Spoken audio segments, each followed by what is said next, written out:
Yes, sir. The Buffalo Bills. So starting with record prediction, I'm saying that this is our first 14 win season ever. We and we've been close, and like that 14th win has been like what has cost us, even going back to the 90s. When we made the run to the Super Bowls, but we've never had a one seed before, and we've been knocking on the door of it the last couple of years. It's been a game or two. There was the Damar Hamlin game, we remember, and there was all the talk about them doing a neutral site game with the AFC Championship, which we didn't make it to.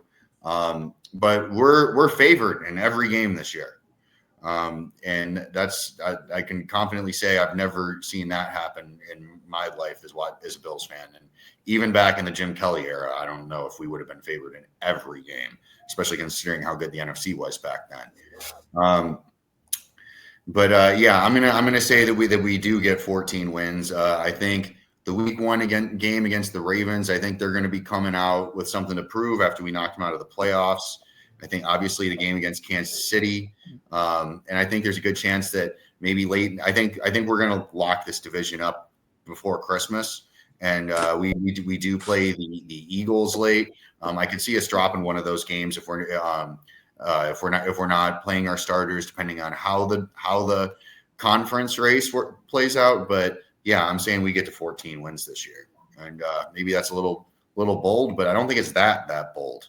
And then moving on, so you guys honestly sniped a lot of the good additions here, and you guys all have really good ones. I decided the sheet early, brother. You did, yeah. I was working in the morning, and so I didn't have that opportunity today.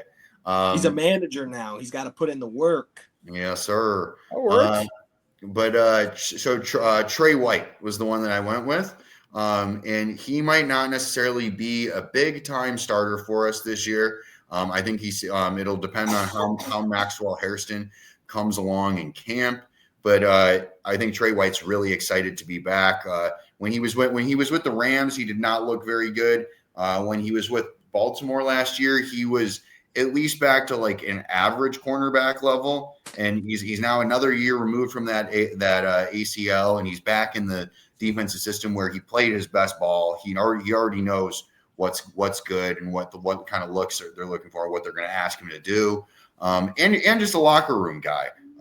Which brings me into my next one with who was our biggest loss was not necessarily a guy we lost on the field, but Micah Hyde was a guy that we brought back late in the season. For that same reason that I think Trey White is going to be a big addition.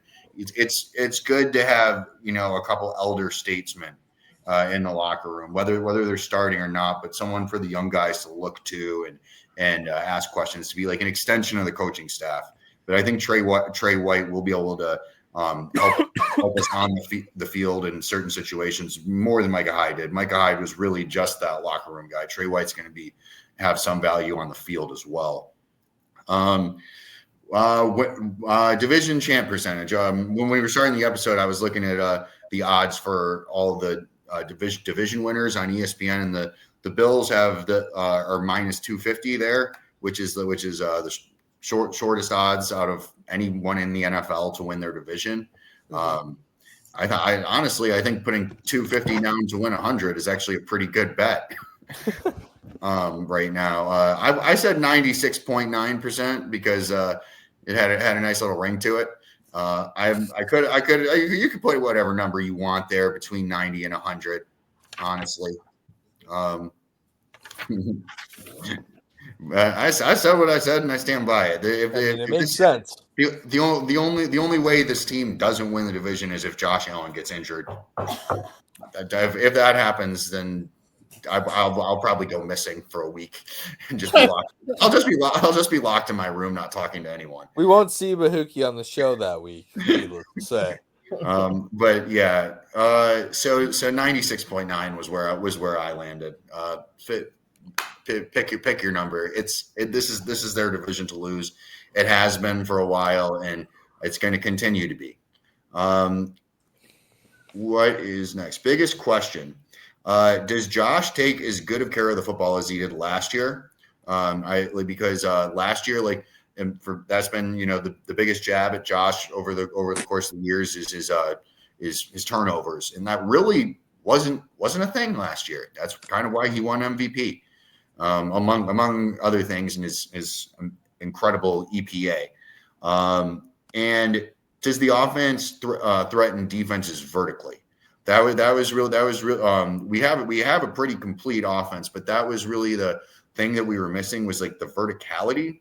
And we brought in Josh Palmer and Elijah Moore, and we'll see what this wide receiver room looks like. It's a lot of turnover, but we need to take the tops off of defenses to open up the run game even more.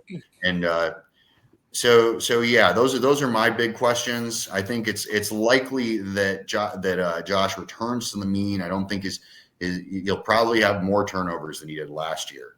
But the second part is honestly more important to this team's success, is being more multidimensional. Most polarizing piece is Dalton Kincaid, without a question to me. We drafted this guy in the first round, and he has not been a first round value for us yet. He's really just kind of a slot wide receiver, and he's too small, man. Like for that position, the dude needs to double his creatine intake, and he needs to eat a lot more steak and red meat. And literally, dude, it's kind of pathetic.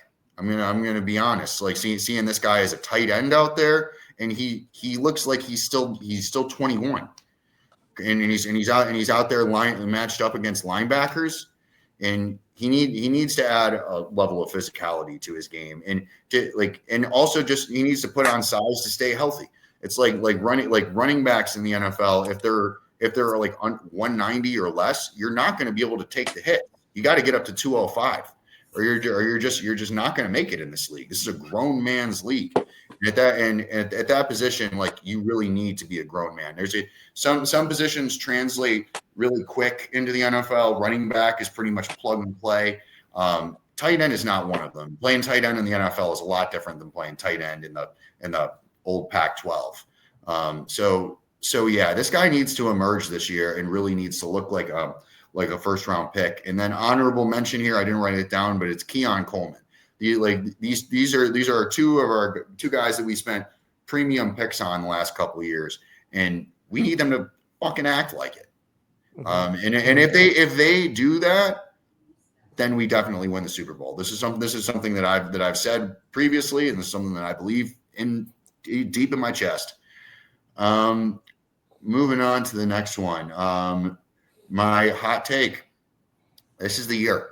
We're bringing home the trophy. There's no other fucking way. And I said this last year when we were selling players off, and we kind of had a retooling year. It wasn't a rebuild, but I said that going into this coming season and next year, these are the 2 years financially where we are best set up to put together a Super Bowl winning roster. And we at minimum, we got to get to that game. I think anything less than an AFC championship appearance, and Sean McDermott should be fired. That's the bare minimum, is we got to get there to the AFC championship. It's time. Like Josh Allen is not getting younger. He's 29 now, I want to say. Yep. For what it's worth, Peyton Manning, I think, was 30 by the time he won his first. So it's not unprecedented, but it's time. It's time to do it.